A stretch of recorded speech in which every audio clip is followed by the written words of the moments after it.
अस्सलाम वालेकुम, this is Furqan, a fitness consultant and a patient advocate. आज की वीडियो में हम बात करेंगे, जैसे कि रमज़ान आने वाले हैं, कुछ दिन ही बचे हैं और हम इसके बारे में पहले भी बात कर चुके हैं कि जितने भी डायबिटिक पेशेंट्स हैं वो सेफली जो है वो फास्ट रमज़ान में किस तरह कर सकते हैं, रोज़ा किस तरह सेफली रख सकते हैं।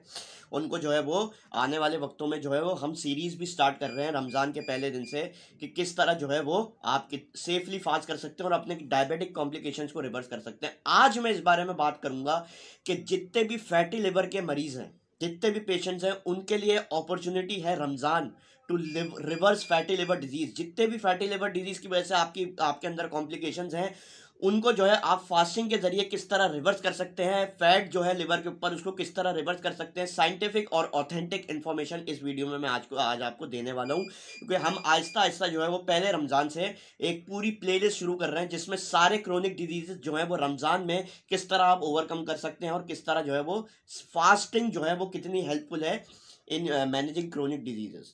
अगर आप कोई भी क्रोनिक डिजीज से गुजर रहे हो, such as diabetes, fatty liver, liver condition, arthritis, hypertension, जितने भी क्रोनिक डिजीजेस हैं, तो हमारा चैनल क्रोनिक डिजीजेस प्रिवेंशन की बात करता है through diet and fitness regime, और आपको नई नई रिसर्च सुनने और देखने का मौका मिलेगा ताकि आपको फ्यूचर हेल्थ कंसर्न ना हो। तो हमारे चैनल को जरूर सब्सक्राइब करिएगा, लाइक करिएगा और वीडियो को ज्यादा से ज्यादा पेशेंट्स तक शेयर करें।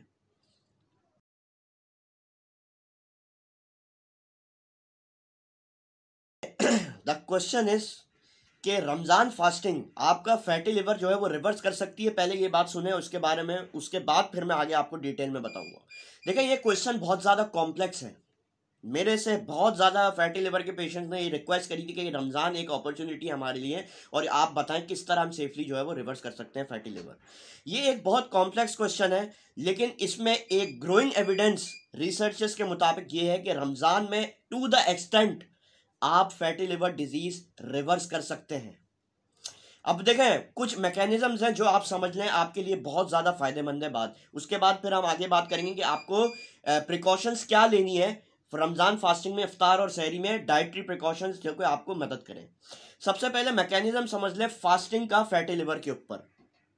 देखें, जब आप रोज़ा रखते हैं रमज़ान में, तो बहुत सारी चीज़ें आपकी बॉडी में हो रही होती हैं जो इन्फ्लुएंस, जो अफेक्ट करती हैं आपके लिवर फंक्शन को पॉजिटिवली। किस तरह? देखिए, सबसे पहला कि आपकी कैलोरी कंजम्पशन जो है ना वो रिड्यूस हो जाती है।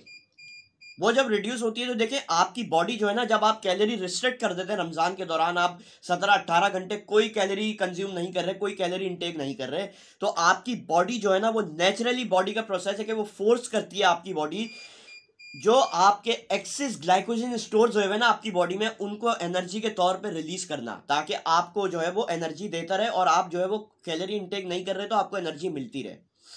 अब देखिए, बहुत बहुत घंटों के बाद ना क्या होता है कि आपकी बॉडी जो है ना फास्टिंग के स्टेट में जब होती है, तो लिवर आपकी बॉडी में जो है वो स्टोर्ड ग्लूकोज ग्लाइकोजन को ब्रेक डाउन करना शुरू कर देता है, ठीक है ना, और फैटी एसिड जितने भी आपकी बॉडी में उनको ब्रेक डाउन करना शुरू कर देता है, ताकि आपके एनर्जी लेवल जो है वो ऑप्टिमल लेवल पर रहे, आपको जो है वो वीकनेस का शिकार ना हो। फैट जो जमा शुदा हुआ है आपके लिवर के ऊपर, उसको जो है वो रिड्यूस करता रहता है इस प्रोसेस के जरिए, फास्टिंग के जरिए। जब वो एक्सेस एनर्जी जो है वो आपको दे रहा होता है, जब आप कोई कैलोरी कंज्यूम नहीं कर रहे होते, तो एक्सेस एनर्जी जो है वो लिवर आपको दे रहा होता है स्टोर्ड फैट के जरिए, या स्टोर्ड जितनी भी एनर्जी ग्लूकोज ग्लाइकोजन आपके बॉडी में स्टोर हुए हैं उनके जरिए।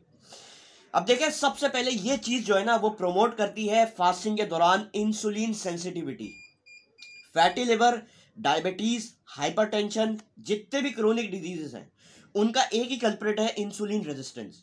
तो फास्टिंग, रोजे जो है, जब आप रोजा रखते हैं रमजान में, तो एक तो आपको इंसुलिन सेंसिटिव बनाता है। अब देखें, ऑटोफेजी के प्रोसेस में आपकी बॉडी चली जाती है। इस बारे में हम पहले भी बात कर चुके हैं, ऊपर लिंक दे दूंगा, वो वीडियो आप जाके जरूर देखिएगा।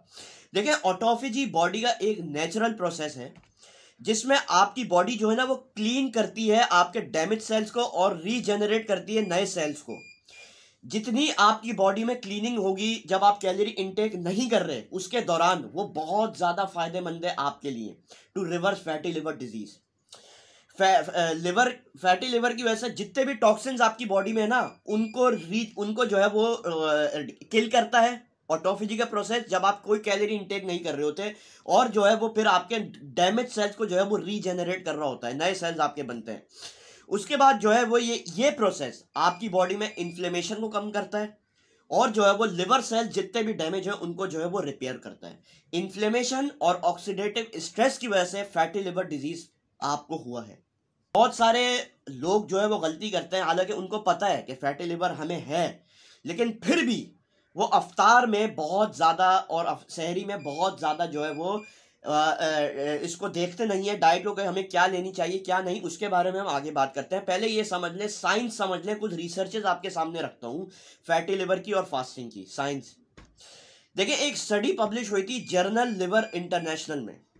उस स्टडी में ये देखा गया था कि जब 1 महीने के बाद रमज़ान फास्टिंग में जितने भी फैटी लिवर के मरीजों ने रोज़े रखे, उनका ये देखा गया है कि वो लिवर के एक्यूमुलेशन जो है फैट एक्यूमुलेशन जो है लिवर पे, वो तो रिड्यूस हुआ ही हुआ है, लेकिन इनमें लिवर एंजाइम्स भी आपके रिड्यूस हुए हैं।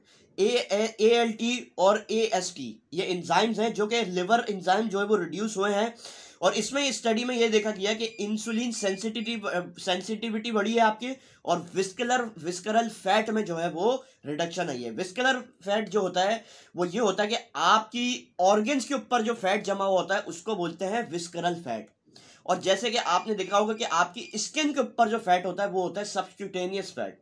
तो विस्करल फैट फैटी लिवर होता है, यानी कि लिवर के ऊपर जो फैट है वो विस्करल फैट है। तो इस रोजे रखने के बाद रिसर्च ये देखी गई कि आपका विस्करल फैट भी रिड्यूस हुआ है।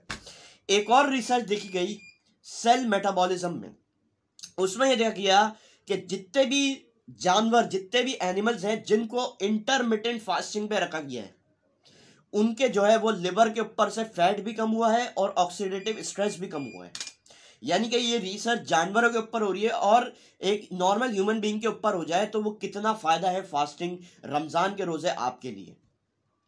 अब देखें, बहुत सारे रिस्क हैं ओवर ईटिंग के अफ्तार में। बहुत ज़्यादा देखें, जब खाना पड़ा हुआ होता है ना, जब आप 17-18 घंटे के बाद खाना पीना देखते हैं तो आपके अंदर खुद ही जो है वो एक तलब जो है वो क्रिएट हो रही होती है, एक जो है वो सेटिस्फैक्शन क्रिएट हो रही होती है कि यार ये डाइट मैं खाऊंगा। लेकिन अगर आप क्लीन डाइट नहीं खा रहे, आपको फैटी लिवर है और आप क्लीन डाइट नहीं खा रहे, तो ये याद रखिएगा कि आपके फास्टिंग करने का कोई फायदा नहीं है, उल्टा नुकसान है आपको और एज अ फैटी लिवर के पेशेंट। अब देखें, बहुत सारे लोग हैवी फ्राइड फूड्स खाते हैं, शुगरी फूड्स खाते हैं, फैटी फूड्स खाते हैं अफ्तार और सहरी में। देखें, ये जो है ना वो फैटी लिवर के सिम्टम्स को और बढ़ा देगा आपके, और आपको जो है वो इंसुलिन रेजिस्टेंस हो जाएगी ज़्यादा। रमज़ान एक महीना है जिसमें आप इंसुलिन सेंसिटिव हो जाते हैं, लेकिन अगर आप डाइट पे तवज्जो नहीं दे रहे तो आपके फास्ट करने का कोई फायदा नहीं है और उल्टा इंसुलिन रेजिस्टेंस के आप शिकार होंगे। देखिए, कार्बोहाइड्रेट कल्प्रिट है इंसुलिन रेजिस्टेंस करवाने का। जब आपको इंसुलिन रेजिस्टेंस होती है तो फैटी लिवर डिजीज डेवलप हो जाता है। तो आपको जो है ना, सबसे पहले इसके बारे में हम आगे बात करते हैं, लेकिन उससे पहले मैं आपको ये वार्निंग दे दूंगा, अगर आप डिहाइड्रेटेड रहेंगे, अगर आप अफ्तार से सहरी तक का जो आपका टाइम पीरियड है उसमें अगर आप सही से हाइड्रेटेड नहीं रहे तो ये लिवर के फंक्शन को इम्पेयर कर देगा। यानी कि आपके लिवर की जो इम्प्रूवमेंट होती है उसको जो है वो इम्प्रूवमेंट नहीं होगी, उल्टा जो है वो आपकी तबाही होगी। लिवर फंक्शन जो है वो सही से आपका लिवर फंक्शन नहीं करेगा अगर आप डिहाइड्रेटेड रहेंगे, और आपका लिवर जो है ना वो डिटॉक्सिफिकेशन प्रोसेस को भी जो है वो स्लो डाउन कर देगा अगर आप अफ्तार से सहरी तक जो है वो इनफ हाइड्रेटेड नहीं रहे। तो आपको हाइड्रेशन के ऊपर बहुत ज़्यादा ध्यान रखना है। अब बात करते हैं बैलेंस डाइट की। देखिए, बैलेंस डाइट में जो है आपको हेल्दी फैट्स, प्रोटीन, फाइबर और एंटीऑक्सीडेंट्स चाहिए। हेल्दी फैट्स में आप कंज्यूम कर सकते हैं ऑलिव ऑयल हो गया, नट्स हो गए, ओमेगा 3 फैटी एसिड्स हो गए, फिश। ये आपको अफ्तार में लेना है। देखिए, हमेशा ये याद रखिएगा कि अफ्तार और सहरी में आपको पोर्शन कंट्रोल करना है, ये बहुत ज़्यादा इंपॉर्टेंट बात है। उसके बाद फाइबर, जितने भी फूड्स फाइबर हैं जैसे कि फ्रूट्स हो गए, ग्रीन लीफी वेजिटेबल्स हो गई, ये आपको रमज़ान में बहुत ज़्यादा कंज्यूम करनी है। इसमें पॉलीफेनॉल्स होते हैं और कैरोटेनॉइड्स होते हैं। ये एंटीऑक्सीडेंट्स के पावर हाउस होते हैं जो कि आपके लिवर के ऊपर से फैट अक्यूमुलेशन को जो है वो कम करते हैं। उसके बाद एंटीऑक्सीडेंट्स में आप ले सकते हैं ग्रीन टी, टर्मरिक टी, हल्दी की टी आप ले सकते हैं, और गार्लिक का इस्तेमाल आप रमज़ान में बहुत ज़्यादा रखें if you are diabetic patient और if you are fatty liver disease patient. उन पैटर्न्स की हम जो सीरीज शुरू करेंगे उसमें हम बात करेंगे। ये वीडियो थी आज आपको एक क्लैरिफिकेशन देने की और आपको अलर्ट करने की कि फैटी लिवर डिजीज के पेशेंट्स उनको बहुत ज़्यादा ख्याल रखना है अपना अफ्तारी में और सहरी में और फास्टिंग के दौरान।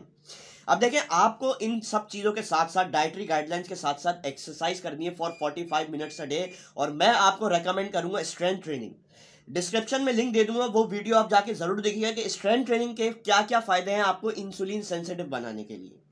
ये जितनी भी मैंने आपको गाइड दी है, सबसे पहले रमज़ान के रोज़े जो है आपको इंसुलिन सेंसिटिव करते हैं। दूसरी बात ये कि आपके इंसुलिन लेवल्स को नीचे रखते हैं। जब आपके इंसुलिन लेवल्स खुद नीचे आ जाते हैं ना, तो लिवर के ऊपर जो फैट है ना वो रिड्यूस होना शुरू हो जाता है। और चौथी बात ये है कि आपको जो है वो एक बैलेंस डाइट की गाइडलाइन दी जाए। इसके बारे में हम सीरीज शुरू कर रहे हैं, उसके बारे में डिटेल में बात करेंगे उस वीडियो में। अपने डायबिटोलॉजिस्ट, एंडोक्रिनोलॉजिस्ट, हेपेटोलॉजिस्ट और गैस्ट्रोएंटरोलॉजिस्ट से ज़रूर राब्ते में रहिएगा।